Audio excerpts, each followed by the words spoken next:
여러분, 우리가 어떤 일을 할 때에 그것을 왜 하는지 목적성, 그 목적성을 알면 일의 진도가 있을 뿐만 아니라 재밌지요.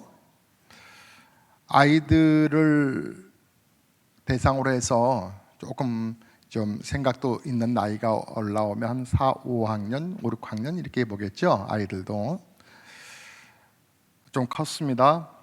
자기가 이제 초등학교 때 이제 높은 학년이라는 것도 압니다. 그 아이들에게 한번 물어보십시오. 야, 너희들 왜 공부하는 줄 아냐? 물어보면 아이들이 뭐라고 대답할 것 같으세요? 글쎄요. 해야 되니까요. 뭐 여러 가지 말이 있겠죠. 근데 아마 이렇게 말하는 녀석도 가끔 있습니다. 좋은 대학교 가려고요. 또 이렇게 말하는 녀석들도 있습니다.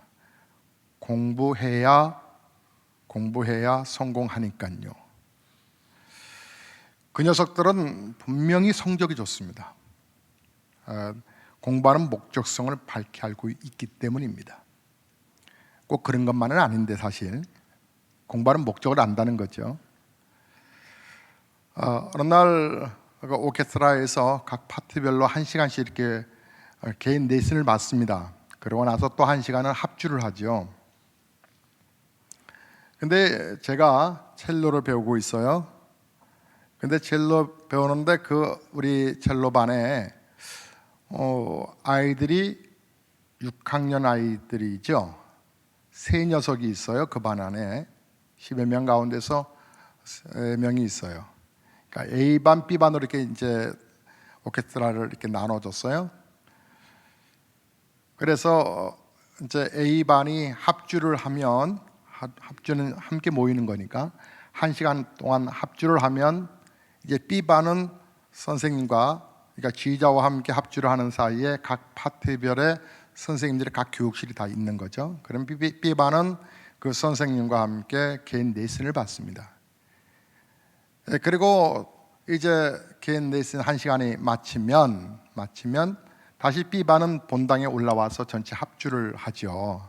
40여 명이 합주를 하고 또 40여 명은 또 A반 합주했던 분들은 또 각 파트별로 가서 공부를 하는데, 근데 저희 반에 있는 한 10여 명 가운데서 한 아이가 볼 때마다 실력이 팍팍 늡니다. 그래서 얘가 이렇게 잘하지? 그러면서 드는 생각이 얘가 좀 잘 이곳으로 전공해도 참 좋겠다. 키도 크고요. 좀 아무래도 첼로는 키도 크고 다리도 좀 늘씬해야 되거든요. 이 자체가 큰 악기이기 때문에. 그런데 이 아이에 대해서 제가 이렇게 좀 몇 주간 지켜보다가 물었어요. 야, 너 왜 이렇게 잘하지? 그랬더니 이 아이가 하는 얘기가, 목사님 연습한대요. 그래서 얘 엄마한테 물었어요. 얘 연습한다면서요? 미치겠다는 거예요. 얘가 얼마나 연습을 하는지 밑에 층에서 왔대요. 제발 좀 저녁엔 자자고. 그러니까 얘가 이 하는 재미가 있는 거예요. 하는 재미가 있으니까 당연히 실력이 팍팍 늘지요. 하는 재미와 목적성을 가지면 정말 늘어요. 그와 같이 여러분 예수 믿는 이유와 목적도 정확하게 알아야 예배 시간에 안 졸아요.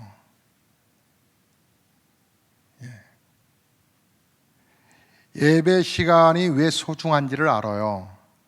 예수 믿는 이유와 목적을 정확하게 인식하셔야 신앙생활이 즐거워요. 여러분 예수님을 왜 믿으세요? 묻습니다. 여러분 왜 신앙생활 하죠 우리? 아마 여러분 쉽게 말씀하실 거예요. 뭐 믿으면 좋으니까요. 또 뭐 이렇게도 말씀하겠죠. 천국 간다면서요. 이렇게도 말씀하실 거예요. 자, 그런데 예수 믿는 거 그렇게 수준 낮은 거 아니에요. 여러분 하나님 그렇게 우리에게 신앙생활 하게끔 하시기 위하셔서 하나님 아들 예수님을 이 땅에 보내신 거 아니에요. 여러분, 우리가 예수 믿는 게 생명이라는 거 한번 생각해 보셨어요? 예수 믿는 건 생명이다. 생명을 공급받았기 때문이다. 구원이란 생명을 공급받는 것이다.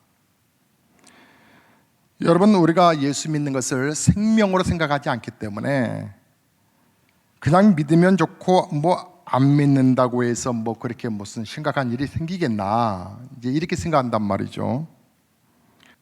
여러분, 우리 허접한 종교가 기독교가 아니에요. 여러분, 예수님을 믿으면 부자가 되어요? 그럼 여러분 다 부자 되셨나요? 여러분, 예수 믿으면 좋은 대학교 가나요? 여러분 자식 가운데서 서울대학교 누가 갔어요? 앞으로 가겠죠. 하버드도 갈 거예요. 규진이 어디 있지? 2층에 있나? 제 하버드 갈 거예요. 하버드. 여러분, 예수 믿으면 사업 잘 되나요? 돈 많이 버셨어요? 사업하시는 성도님들? 여러분, 예수 믿으면 안 아픈가요? 여러분, 예수 안 믿으면 아프고 예수 믿으면 안 아프고 그런 건가요? 여러분, 그것 때문에 예수 믿었어요? 여러분, 예수 믿는 가정들 가운데서 수년째 어렵게 살아가는 가정들이 있어요. 예수 믿는, 진실하게 예수 믿는데도 어느 가정은 자식 때문에 그렇게 가슴앓이를 해요. 그렇게 믿음으로 살려고 하는데 그렇게 몸이 아프네요. 우리 중직자들 가운데서 되게 아파하시는 분들 몇 분 계세요. 요즘은 대상포진이 60세부터 오는 게 아니라 이제는 더 젊어지신 것 같아요. 젊은 나이에 오는 것 같아요. 대상포진이. 여러분, 예수 믿으면 우환이 없어지게 되고 예수를 안 믿으면 우환이 들끓냐? 전혀 아닌 것은 아니지만 분명한 것은 그것이 그다지 중요한 건 아니라는 거예요. 예수 안 믿는 사람들 중에 부자로 사업에 성공을 해서 성공한 사람들 참 많고요. 잘 먹고 잘 사는 사람도 참 엄청나요. 건강하게 얼마든지 장수하는 사람들이 있어요. 여러분 6개월마다 정기검사 여러분 제대로 받아보세요. 그러면 큰 병 안 걸려요. 걸려도 바로 초기에, 요즘은 약이 좋아서. 그러면 여러분 6개월마다 정기검사 받으면 여러분 100세 문제가 아니에요.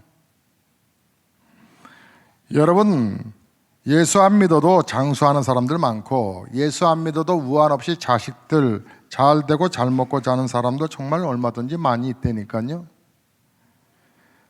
우리는 그것을 세상을 보고 알지만 성경 보고도 알아요. 성경의 마태복음 5장 45절의 말씀을 보면요, 하나님께서는 의인에게만 햇빛을 내리고 악인에게는 햇빛 안 내린 게 아니라는 말씀하세요. 의인이나 악인에게도 똑같하게 햇빛 내려주신다. 또 비도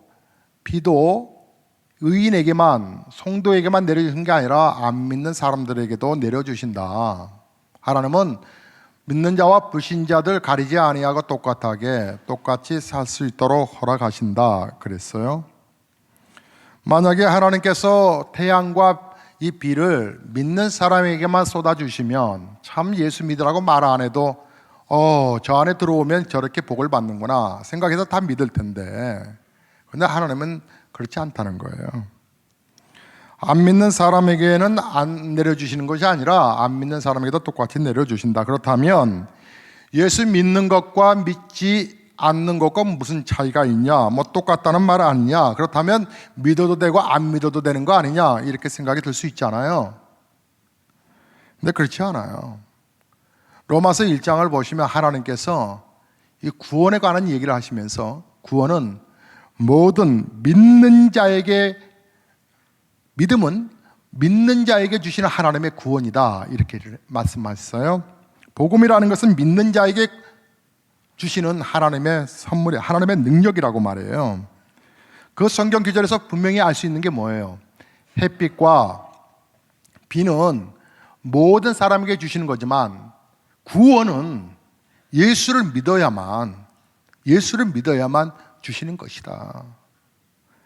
여러분, 예수를 믿는 이유는 그래야만 햇빛과 비를 얻기 때문이 아니라, 여러분, 그래야만 구원을 얻기 때문에, 하나님이 믿지 않는 자에게, 악한 자에게, 불의한 자에게 햇빛과 비를 주시는 까닭은, 그들에게도 햇빛과 비를 주시는 이유는 그들에게 구원의 기회를 주시기 위함이지 구원받은 건 아니다. 예수를 안 믿어도 햇빛과 비를 주시니까 예수 안 믿어도 되겠다라고 생각하는 것은 틀린 생각이고 어리석은 생각이다. 예수 안 믿는 사람들 잘 먹고 잘 사는 거 부러워하지 마라. 예수 안 믿어도 정말 건강하게 잘 살고 자식들 잘 키우는 가정들, 그 사람들 부러워하지 마라. 아직 심판하지 않았을 뿐이다. 기회를 주실 때 빨리 예수 믿어 구원을 얻어야 됐다라고 생각하는 것이 옳은 생각이고 이것이 지혜로운 생각이다. 성경에 말씀하시는 거거든요. 햇빛과 비는 누구에게나 다 주시지만 구원은 누구에게나 주는 게 아니다. 우리가 살아가고 있는 세상은 본래 하나님이 창조하시고 뜻하신 세상이 아니에요. 타락된 세상이에요. 우리의 인간의 죄로 망가진 세상이죠. 하나님은 이 세상을 심판하실 계획을 갖고 계세요. 심판. 세상을 심판하시려 하시나 그 세상 속에 있는 우리 인간들을 하나님은 그러나 구원하기를 원하세요. 세상을 심판하기를 원하시지만 그 가운데 우리를 구원하기를 원하신다고요. 누가요? 하나님이요. 이 세상 속에 있는 우리 인간들을 구원하시기 원하시고 죄로 망가진 세상이긴 하지만 죄로 망가진 세상 한꺼번에 심판하시는 것이 아니라 그 가운데서 먼저 구출해내기를 원하고 계세요. 그것이 바로 하나님의 구원의 계획이라 이렇게 말하는 거예요. 이것이 바로 성경에서 우리에게 말씀하시는 중요한 핵심이거든요. 거기에는 천당 가보세요. 이 땅에 살아가고 있는 사람들 가운데서 얼마나 돈이 많은지요. 땅에 발을 딛고 살지 않는 사람들이 있어요. 돈이 얼마나 많은지. 그런데 그것은 천국의 파편 한 조각이에요. 사람이 이 땅에서 그렇게 살아가면서 경험하지 말아야 될 고통을 경험해요. 아픔을 경험하고 상처가 있죠. 정말 처절한 아픔이 있어요. 그런데 그것은 지옥의 한 파편에 불과해요. 하나님은 타락하여 이 무너져가는 이 세상을 정말 심판해 하시려고 오셔요. 그런데 여러분, 노아의 방주가 하나님 세상을 심판하시나 정말 구원받을 자를 하나님이 찾으셨던 것처럼 구원받을 자를 찾고 계시는 거죠. 햇빛과 비를 믿는 사람이나 믿지 않는 세상이나 똑같이 내려주신 것은 구원의 기회를 주시기 위한 시간 타임에 불과한 거예요. 여러분, 우리가 살아가는 세상이 참 많이 망가졌잖아요. 사람들 보세요. 얼마나 잔악해요. 그것은 단 하나예요. 이 세상이 이렇게 망가진 이유는 하나님을 거부하고 하나님의 식과 하나님의 법대로, 하나님의 방식대로 살아가는 것을 거절했기 때문에 나타나는 파생적인 일들이에요. 하나님을 거부하고 스스로 하나님이 되라는 사단의 유혹에 빠져서 선악과를 따먹기 때문에 하나님을 거부하고 하나님의 말씀을 거부하고 말씀대로 살지 아니하고 자기의 뜻대로 아무렇게나 그렇게 함부로 살아 결국 우리가 살아가는 이 공동체의 이 세상이 얼마나 질서와 원칙이 파괴되어 버렸는지 몰라요. 하나님을 선택하지 아니하고 자기 자신을 선택했기 때문에. 자, 그거예요. 오늘 성경의 메시지가 바로 그것을 우리에게 말씀해 주고 계시는 거거든요. 하나님을 알만한 것이 있음에도 불구하고 하나님을 믿지 아니하고 제 마음대로 살려고 하는 사람들이 되어가는 코스를 우리는 보고 있단 말이죠. 그것이 바로 어떤 코스냐? 사망의 코스, 멸망의 코스입니다. 이 사망과 멸망의 코스를 따라 우리 이 세상은 정말 철저하게 망가져버리고 말았습니다. 세상은 침몰 중입니다. 그와 같은 것을 우리는 인터넷을 통해서, TV 매체를 통해서, 신문 매스컴을 통해서 우리가 보고 있지 않습니까? 이 세상은 망할 겁니다. 세상이 이러고도 망하지 않는다면 정말 그건 하나님이 살아계시지 않은 거라 말할 수도 있을 것입니다. 그러나 이 세상은 분명히 망합니다. 세상이 망한다라고 하는 것은 조금만 우리가 정신을 차리고 생각해 보면 그 누구나 알 수 있는 일입니다. 하나님은 죄로 말미암아 타락한 세상을 포기하지 아니하시고 하나님은 예수 그리스도를 통해서 다시 세상을 창조하셨습니다. 죄로 말미암아 타락하여 멸망할 세상에는 죄로 말미암아 세상을 타락시킨, 그리고도 회개하지 아니하고 끝까지 그와 같은 삶을 고집하는 사람들을 향해서 멸망의 세상 속에 그들을 남겨놓으실 것입니다. 저들은 멸망당할 세상에서 남아있다가 멸망받을 때 함께 멸망당할 것입니다. 그러나 예수 그리스도를 구세주로 고백한 성도들에게 향한 하나님의 사랑은 남달리 우리에게 다가오셨습니다. 그것이 바로 오늘 본문의 말씀입니다. 1절의 말씀을 보면 그가라고 하는 말은 바로 그는이라고 하는 말은 예수를 말합니다. 허물과 죄로 죽었던 너희를 살리셨도다. 예수가 우리의 죄를 대신 담당하시고 죽을 우리를 살리셨다, 그 얘기입니다. 그때 너희는 그 가운데서 행하여 이 세상 풍조를 따르고 세상 공중의 권세 잡은 자를 따랐으니 곧 지금 불순종의 아들들 가운데 역사하는 영이라. 역사하는 영, 즉 마귀의 영이라, 귀신의 영이라, 사단의 영이라. 사단의 영을 따라 우리가 운명론에 빠져 있습니다. 팔자 타령하고 사주팔자 관상 운명론에 빠져 이 세상 풍족을 따라갑니다. 젊은이들은 재미삼아 이게 운명 이렇게 보는 거 있잖아요. 뭐 카드로 보는 거. 속상한 일은 무당에 종사하고 있는 사람이 우리 예수 믿는 사람들 안 찾아오면 우리 밥 굶어 죽어요. 예수 믿는 사람들이 답답하다고 무당집 간대요.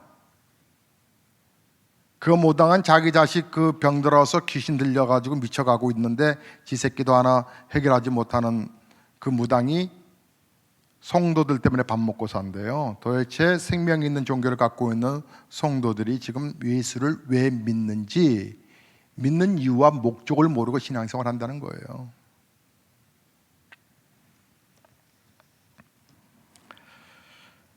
여러분, 에베소서에서 말씀하시는 게 뭐예요? 전에는 우리도 다 그 가운데서 우리 육체의 욕심을 따라 지내며 육체와 마음에 원하는 것을 하여 다른 이들과 같이 본질상 진노의 자녀였더니, 세상 속에 살고 있는 저 사람들과 우리와 똑같은 사람들이었었다. 그래서 우리가 저 사람 저렇게 10개 모을 땐 나도 모아야지 하고 나도 그렇게 모았었다. 그러나 결국은 진노의 자식들이었는데, 4절 국률이 풍성하신 하나님이, 사랑이 풍성하신 하나님이 우리를 사랑하신 그 큰 사랑을 인하여, 그 큰 사랑이 뭐예요? 바로 예수 그리스도가 5절에 표현합니다. 허물로 죽은 우리를 그리스도와 함께 살리셨고, 함께라고 하는 단어가 중요해요. 너의 죄를 내가 대신 이양받는다는 거예요. 그래서 우리 예수님 십자가 죽으실 때 혼자 죽으신 게 아니라 내 이름을 부르고 죽으셨단 말이죠. 아버지여, 저들이 아는 짓을 알지 못합니다. 다 이루었다. 주님이 우리 인생사에 죄의 짐을 가지고 죽으셨다. 그리고 우리 예수님 허물로 죽은 우리를 그리스도와 함께 살리셨고, 너희가 그 은혜로 구원을 받은 것이라 또 함께 일으키사, 사망 권세 깨뜨리시고 예수님 부활하실 때에 우리도 함께 부활하게 되었다. 죄 없다라고 하는 증거가 나왔다. 그때께서 부활하지 아니하셨으면 증거가 없지요. 그러나 증거가 있다. 그때 예수 안에서 함께 하늘에 앉으시니, 예수는 승천하실 때 구원받은 우리를 향하여 우리의 영혼이, 우리의 믿음이 벌써 하늘나라에 앉아있는 것과 같다. 그래서 우리는 하늘에 앉아 이 땅에 사는 크리스찬들이다. 어떤 사람들, 믿음을 가진 사람들, 비록 우리가 이 땅에서 같이 아파하고 또 때거리 때문에 또 스트레스 받고 또 자식 때문에 여전히 문제는 안고 있지만 적어도 우리의 시민권은 천당에 있다. 천국에 앉아서 이 땅을 바라보는 사람들이다. 천국에 앉아 이 땅을 내려다보면 우리가 비행기 타고 이착륙할 때 이렇게 보면 집들이 고만고만하고 그 건물이 그 건물 같은데 그 밑에 그 안에 살고 있는 사람들 좁다 작다 크다 부유하다 재고 있으니 얼마나 웃겨요. 자, 천당에 앉아 이 땅을 살아가는 거 한번 보자. 저 높은 곳에서 있는 그 영광스러운 많은 성도들이요, 이 땅에서 우리가 어떻게 살아가야 되는지를 좀 알고 살자. 이는 그 또 예수 안에서 우리에게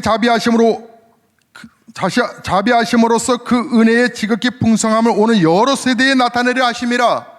이 구원의 이 감격은 계속적으로 여러 세대를 지나 분명히 증거하게 될 것이다. 계속 나타나게 될 것이다. 그래서 이 복음이 오늘날 우리에게도 증거되지 않았더냐. 사랑하는 성도 여러분, 하나님은 하나님의 식과 하나님의 법이 있어요. 하나님의 식과 하나님의 법을 어긋나면 그건 대가를 치러워요. 제가 이제 이 메시지를 2부 예배 때 전했는데요, 2부 예배 때 전하니까 법조계에 있는 형제가 눈을 아주 청명청명하게 메시지를 들어요. 대가를 치러야 된다. 근데 그 대가를 우리 예수님이 대신 지불해 주셨다. 그래서 그것을 큰 은혜다, 큰 사랑으로 표현하고 있다. 우리 예수님께서 나를 구원하시기 위하셔서 당하셨던 그 고난과 그 아픔이 있다. 그래서 우리가 세상 속에서 비록 화려하게 살지 못하여도 하나님의 은혜로 살다가 하나님이 만들어 놓으신 그 영원한 이제 다시 무너지지 않는 세상 속에 그 천당에 우리가 가게 될 것이다.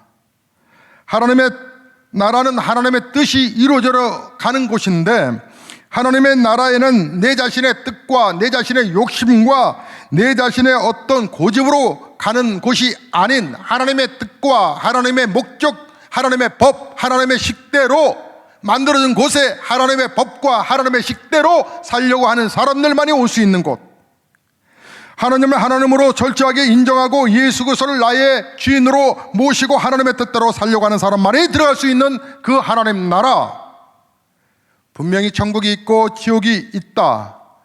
우리가 살아가는 이 세상에는 천국의 파편도 있고 지옥의 파편도 있지 않습니까? 어쩌다 보면 발이 정말 땅에 붙지 않으리만큼 행복하고 기쁠 때가 있습니다. 어쩌다 보면 사는 것이 죽는 것만 같지 못하리만큼 힘들고 고통스러울 때가 있습니다. 천국은 발이 땅에 붙지 않으리만큼 기쁘고 행복한 삶의 상태가 조금의 공백과 여백도 없이 시간적으로나 공간적으로나 영원히 충만한 곳이고, 지옥은 그 반대일 것입니다. 하나님이 본래 창조하신 세상은 천국입니다. 그 세상을 우리가 파괴해버리고 말았습니다. 불순종으로. 하나님은 다시 천국을 창조하시고 그 천국에 들어갈 사람들을 선별하십니다. 그 기준은 아주 공정하고 아주 합리적이고 아주 정확합니다. 그것은 예수를 믿고, 진짜로 예수를 믿고 구원해 주신 하나님의 사랑에 감사하며 나의 욕심대로 따라 살지 아니하고 하나님의 뜻과 하나님의 식대로 살려고 하는 사람들만이 갈 수 있는 곳. 그러므로 하나님의 식은 다른 구원의 길이 없다. 오직 예수밖에 없다. 오직 예수를 믿어야만 구원받을 수 있다. 하나님 나라는 하나님의 뜻이 이루어지는 나라니까 당연히 하나님의 나라는 하나님의 뜻대로 살겠다고 하는 사람만이 들어갈 수 있는 곳이다. 하나님을 인정하지 않냐고 자기가 하나님이 되어 자기 마음대로 자기 방식대로 살려고 하는 사람들이 들어갈 수 없는 곳이다. 그렇기 때문에 우리가 예수를 믿었다면 이 땅에 악인에게 내리는 햇빛을 부러워하지 말고, 악인에게 내려지는 그 빗방울을 부러워하지 말고, 예수 믿는 나는 이렇고 예수 안 믿는 저 사람 저렇게 잘 되는데 도대체 하나님이 살아계세요? 라고 투정하지 말고 영원히 나 하나에 초점을 갖고 계시고 영원히 나 하나가 소중하여 하나님의 아들 독생성자 예수 그리스도를 보내시면서까지 이 땅은 마귀가 득실하는 세상이니 이 세상에서 흔들리지 말고 믿음을 갖고 살라고 오늘도 주의 성령님 모내시고 성령님과 함께 동행하여 회복하라고 말씀하시는 주의 음성을 따라 믿음이 흔들리지 않기를 원하셔서 교회를 세우시고 교회 안에 지체들을 불러 모아 의식 있는 교회, 사랑하는 성도들이 흔들려버리는 이 세상 속에, 믿음의 성도들이 흔들려버리는 이 세상 속에 보배로운 예수교회여, 제발 당신의 교회만이라도 예수를 제대로 믿으시오. 천국의 기쁨이 뭔지를 안다면 하나님의 식과 하나님의 법대로 살아가야 되는 것이 아니겠소. 이렇게 오늘 우리에게 말씀하고 있는 겁니다. 우리는 이 땅에 살아가지만 우리는 사실 천국에 앉아 이 땅을 살아가는 성도들입니다. 사랑하는 성도 여러분, 여러분 힘들게, 여러분 고통 속에 버겁게 한 주간을 또 지내셨지만 또 아마 이번 주간에도 또 반복이 될 겁니다. 반복이 될 겁니다. 또다시 또 우리의 아픔과 상처는 있을 것입니다. 여러분, 하지만 예수 믿는 성도에게 주시는 하나님의 평안이 있습니다. 하나님의 은혜가 있습니다.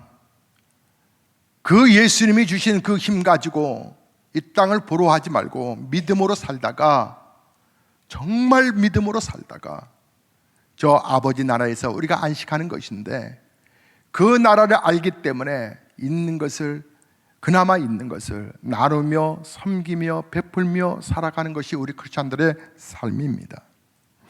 이 하나님의 사랑을 알지 못하는 이들을 안타까이 여겨 저 세계 열방의 구석구석까지 찾아 들어가는 선교사들이 있습니다. 저 안타까운 저 영혼들을 바라보고 너무 가슴 아리로 너무 안타까워서 전도하려고 하는 전도자들이 있습니다. 그러나 그와 반대로 마귀들도 특시합니다. 어떻게 사람이 구원자가 될 수 있겠습니까? 어떻게 그렇게 하나님 아버지가 계시니 하나님 어머니도 있지 않느냐? 장길자, 그 이단, 하나님의 교회라고 하는 이단, 그것이 어떻게 구원의 길이 될 수 있겠습니까? 이만희가 어떻게 재림주가 될 수 있겠습니까? 답답하지 않습니까? 그것은 곧 진짜가 있기 때문에 가짜가 있는 것입니다. 사랑하는 성도 여러분, 왜 우리가 예수를 믿습니까? 예수를 믿어야만 구원을 받기 때문에 그렇습니다. 하나님의 나라는 하나님의 뜻이 이루어진 나라이니 당연히 하나님 나라는 하나님의 뜻대로 살겠다고 하는 사람들이 들어갈 수 있는 곳, 하나님을 인정하지 아니하고 자기가 하나님이 되어 자기 식대로 살겠다고 고집하는 사람은 절대로 들어갈 수 없습니다. 여러분, 그냥 이 세상에서만 살고 끝나는 것이라면 구태여 예수 믿을 이유가 뭐가 있겠습니까? 예수를 안 믿어도 얼마든지 건강할 수 있고, 예수를 안 믿어도 얼마든지 우리가 부자가 될 수도 있고 성공할 수도 있는데, 여러분, 그렇지 않다고 하여도 그까짓 몇 년만 버티면 끝나는 세상, 이게 끝나는 것으로 끝난다라고 생각하는 사람들을 그냥 버티면 되지, 가난하다 할지라도 뭘 그거 가지고 뭐 그냥 그렇게 비통해하면서 살아갈 이유가 뭐가 있겠습니까? 예수가 구원의 길이 아니라고 한다고 하면 다른 사람 등쳐먹더라도 나 혼자 잘 먹고 잘 살면 되지, 굳이 그렇게 선하게 믿음으로 살려고 하는 이유가 무엇이 있겠습니까? 그러나 여러분이 인정하든 인정하지 아니하시든 영원한 하나님의 나라가 있습니다. 어쩌다 하나님의 뜻대로 살아서 그 축복으로 살게 되는 하나님 나라의 파편이 아닌 온전한 것이 되어 시간적으로 공간적으로 영과 육과 혼이 다 완전히 구원을 얻어 영원히 그와 같은 삶을 살게 될 것이라고 하는 하나님의 천국이 있습니다. 성경은 그와 같은 하나님의 나라를 신부가 신랑을 위하여 단장한 것과 같은 나라라고 얘기합니다. 아프리카의 어느 소수민족의 부족과 부족 사이에는 이제 결혼을 하게 되면, 자녀들이 장성해서 결혼을 하게 되면 신부를 이렇게 색시로 모시고 오게 되면 처녀를 신부로 이렇게 이제 장가를 들 신랑은 데려오게 될 경우에 지창금을 준비해야 합니다. 보통적으로 돼지 2마리를 준답니다. 돼지 2마리. 그런데 그 처녀가 젊고, 그들의 기준의 방식이 젊고 아주 이쁘면 최고로 이 지창금을 5마리까지 줄 수 있답니다. 근데 이 5마리는 줄 수 있는 환경이 되어야 주는 거죠. 그런데 최고의 절세 미인을 5마리를 준답니다. 여러분,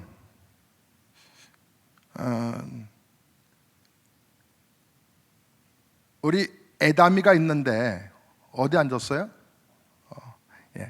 에다미를 한 몇 마리 정도 주고 신부를 데려올 것 같습니까? 객관적으로 얘기합시다. 객관적으로. 우리 항상 솔직한 우리 김경환 집사님, 몇 마리 정도 줄 것 같습니까? 5마리입니까? 에다마 스타벅스 커피 다 갖다 드려라. 와, 5마리를 합니다. 최고네요. 예. 저는 몇 마리 줄 것 같습니까? 저와 같은 처녀를 저희 집에 며느리를 만약에 얻는다면 저는 몇 마리 줄 것 같습니까? 제가 3마리라고요. 기준보다는 좀 높습니다. 그러나 실상 저는 아마 10마리 정도, 지금은 이제 뭐 새끼니까 제가 이렇게 얘기하겠지만 보통 2마리를 다 준답니다. 보통 웬만하면 2마리고, 정말 괜찮으면 3마리고, 정말로 정말 절세미이다 그러면 5마리를 준다는데, 그 마을에 이제 다 이렇게 시집을 가고 한 처녀만 남았는데, 그 처녀는 나이가 많답니다. 홍기를 놓친 거죠. 그런데 그 처녀는 아주 뚱뚱하답니다. 그리고 못생겼답니다. 그러니까 사람들이 그 부족의 마지막 남아있는 그 처녀를 향하여서 쟤 어떡하면 좋아? 쟤 어떡하면 좋아? 사람들이 말을 하기를, 쟤 몇 마리 줄 것 같아? 무슨 소리야? 한 마리도 안 줄 거야. 무슨 소리야? 돼지 새끼 1마리나 줄까 말까? 돼지의 새끼 1마리를 줄까 말까 하는 그런 처녀가 있었습니다.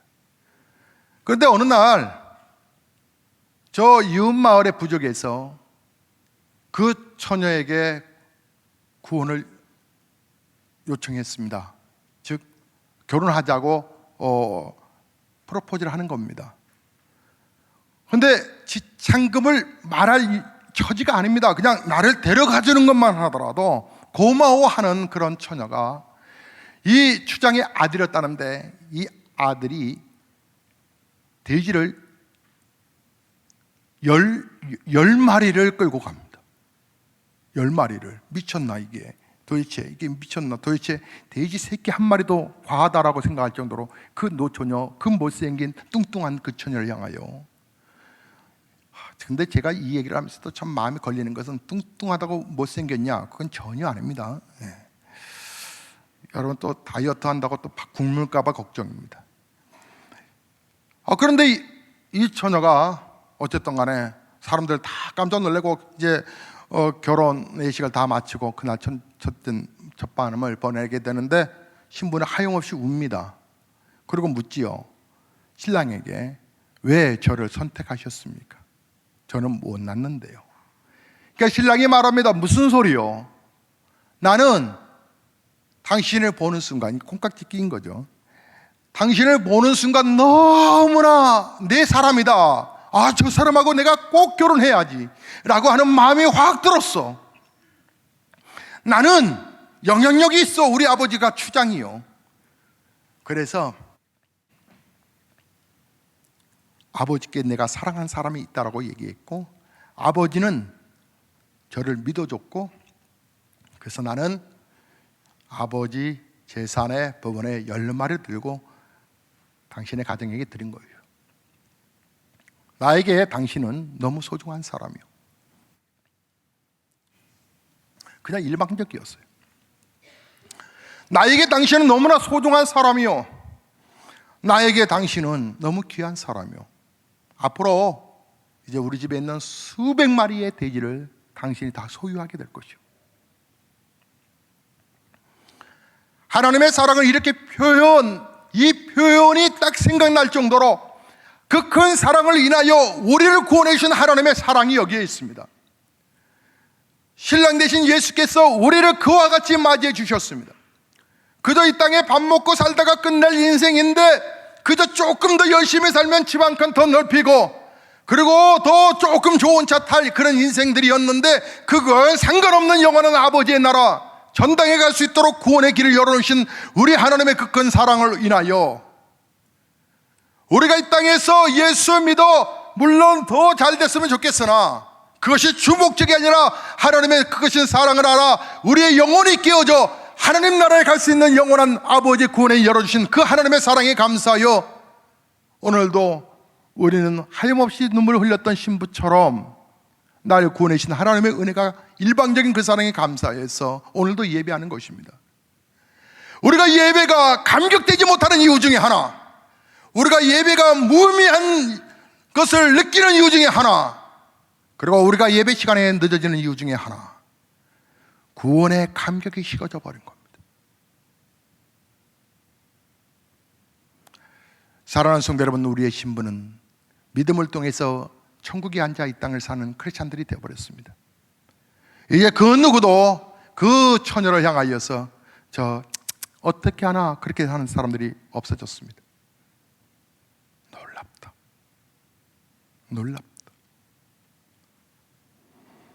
여러분, 하나님 나라는 공부 잘한다고 들어갈 수 있는 나라도 아닙니다.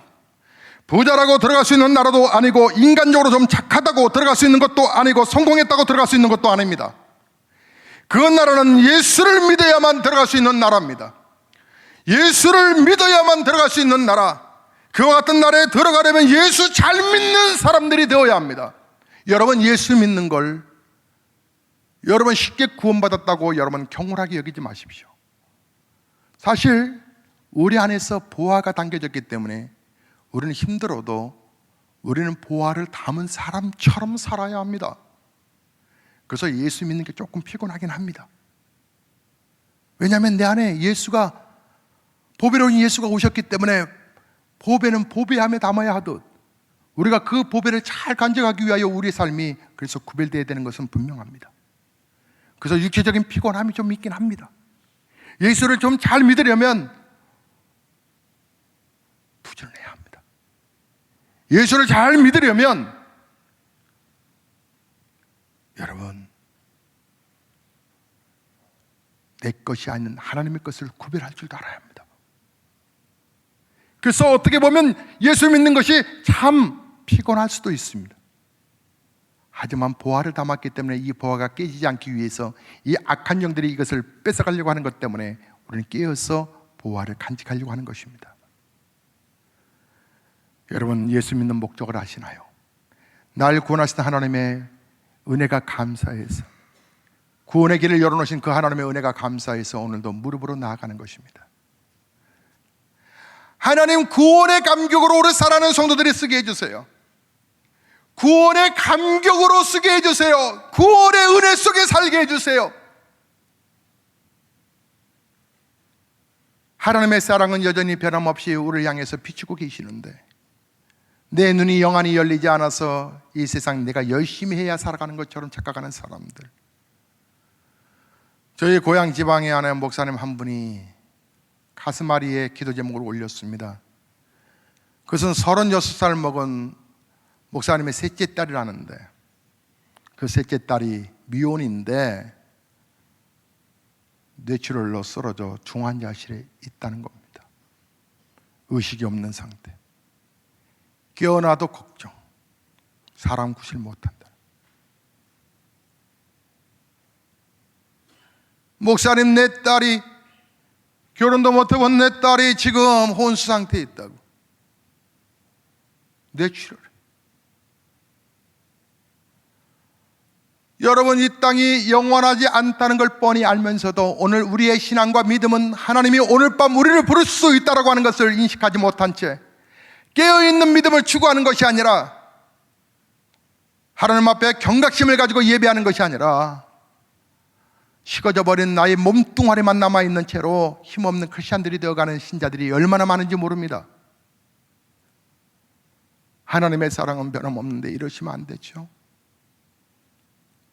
하나님은 가난한 과부의 엽전을 귀중하게 여기시고 한 꼬마의 보리떡 5개와 물고기 2마리를 소중하게 여기시고 없는 사람들 가운데서 그 사람들을 찾아와 위로하시는 하나님의, 그것을 통해서 영광받기를 원하시는 하나님의 섬세한 손길이 있다는 걸 여러분 아시나요?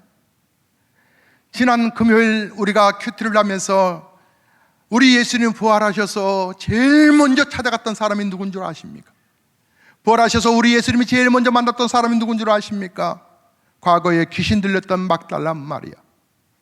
아마도 저 같으면 아리마대 사람이라고 하는 사람을 저는 찾아갔을 것입니다. 아니면 니고데모를 찾아갔을 것입니다. 왜냐하면 니고데모는 예수가 장사할 그 무덤을 제공해 주었기 때문에 얼마나 고맙겠습니까?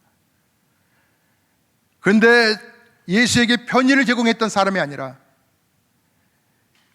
과거에 귀신 들렸던 이 여인이 내가 주님의 은혜로 인하여 구원받았습니다라고 감격하며 그 누구도 찾아오지 않았던 그 무덤가에 나와 이런 새벽부터 예수가 부활하신 걸 모르고 예수의 시신이 없어진 줄 알고 슬피 울었던 그 여인을 향하여 우리 예수님 제일 먼저 찾아가 그의 눈물을 닦아주시며 내가 여기 있다. 하나님은 오늘 우리의 신분과 우리의 어떤 여건을 보시는 하나님이 아니라 오늘 우리의 믿음을 보고 싶어 하십니다. 그리고 그 여인에게 달려가기를 원하십니다. 그 아들에게 하나님은 너가 오늘 깨어있는지, 오늘 너의 신앙이 바로 서가고 있는지, 함께 너가 일어나 함께 저 천국에 앉아 나와 함께 있는 너의 현 주소 신앙의 믿음의 이 원천을 바라보기를 원하시면서 연약해져가는 우리의 인생의 신앙을 흔들고 계십니다. 여러분, 그럭저럭 신앙생활 하시렵니까? 오늘 내가 깨어 주님의 음성 앞에 예민하고 주님과 동행하는 삶을 살기를 원하십니까? 믿음은 천국에 앉아 이 땅을 살아가는 크리스찬들의 모습입니다. 우리 찬송하겠습니다.